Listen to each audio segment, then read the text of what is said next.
Alors on va voir maintenant les 8 fonctions exécutives qui partent en vrille avec le TDAH. Dans la première vidéo, tu as découvert le chef d'orchestre du cerveau.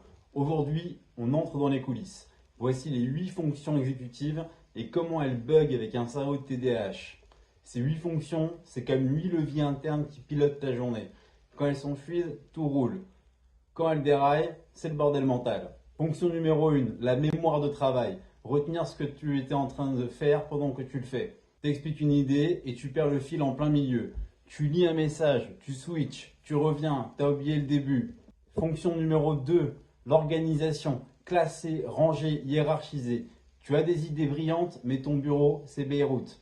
Tu sais pas par où commencer. Fonction 3, la planification. Décomposer une tâche en étapes logiques. Tu veux lancer un projet, mais tu passes direct à la fin, ou tu restes bloqué au début. Ensuite, il y a le contrôle des impulsions. Résister aux envies immédiates. Tu coupes la parole sans faire exprès.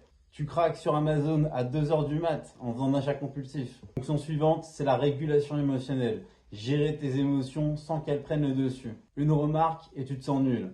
Tu passes de ça va à je déteste tout en 3 minutes. La fonction suivante, c'est le démarrage d'une tâche. Passer de l'intention à l'action. Tu sais ce que tu dois faire, mais tu n'arrives pas à commencer. Tu repousses, tu tournes en rond, tu t'auto-sabotes. La fonction suivante, c'est l'attention. Rester concentré sur ce qui compte. Tu pars dans tous les sens. Tu passes d'un onglet à l'autre. Sauf quand tu es hyper focus et que tu oublies de manger. Ça aussi, ça peut t'arriver. Peut-être que tu peux te reconnaître là-dedans. Et enfin, il y a la souplesse mentale comme fonction exécutive. T'adapter quand ça change. Un imprévu et tout ton système bug.